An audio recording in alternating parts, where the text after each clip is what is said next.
Première partie du livre est consacrée aux Amériques au pluriel, vous avez raison de le dire, du sud, du nord.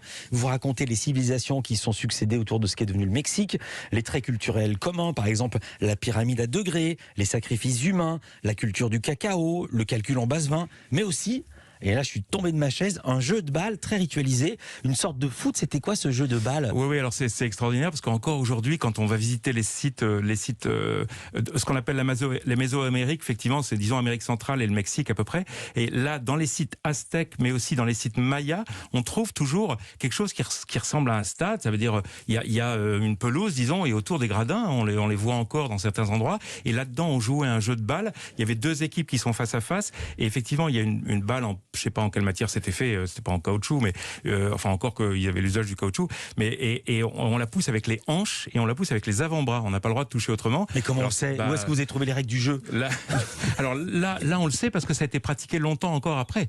C'est-à-dire que quand les conquistadors sont arrivés, ils ont dominé le pays, mais ils n'ont pas tout empêché. Ouais. Il y a des tas de choses qui leur ont été racontées. Donc là, il y a les missionnaires, etc., qui expliquaient ce qui se passait. Et dans ces jeux de balles, alors je crois qu'il pouvait arriver que l'équipe qui perdait, ils étaient sacrifiés, donc c'est quand même moins drôle, mais en tout cas, c'était commun à toutes ces sociétés qui ont des noms, les Olmecs, les Aztèques, les Mayas, tout ça, il y a une même sphère culturelle, voilà, qui est dans entre autres caractéristiques, ce jeu de balle avec les hanches. Vous ne sacralisez pas ces sociétés, vous racontez les sacrifices humains où parfois il y avait des dizaines de milliers de prisonniers qui étaient offerts en holocauste les uns après les autres. C'est absolument dingue. L'Empire Inca, par exemple, à un moment donné, s'étendait tout au long de la cordillère des Andes, c'est-à-dire de l'actuel Chili au Pérou en passant par la Colombie, grâce notamment à un chemin long de 20 000 km qu'il parcourait à pied. Il ne connaissait pas les animaux de trait, par exemple. Et là, vous citez la grande spécialiste de cette société, Carmen Bernard, qui voilà cette route de 20 000 km. Carmen Bertrand, je crois. Carmen Bertrand, vous avez raison, qui voilà l'ouvrage le plus remarquable du XVe siècle. Vous êtes certain? Parce que quand même, au XVe siècle, la cathédrale Notre-Dame était terminée il y a plus d'un siècle. Je ne parle pas de Venise. Au même moment, en Europe, il y avait Léonard de Vinci et Michel-Ange. Et là, on se dit quand même, est-ce qu'il n'est pas un peu trop proche de son sujet Alors, en tout cas, je cite une spécialiste, mais en tout cas, ce réseau routier de l'Empire Inca qui partait dans les 4 directions, c'était extraordinaire et ça permettait... Oui, j'ai compris, mais c'est jamais qu'un chemin. Non, pas du tout. On est dans les Andes, donc il y a des tas d'endroits où c'est une route qui est faite avec des ponts suspendus de manière qui sont extraordinaires.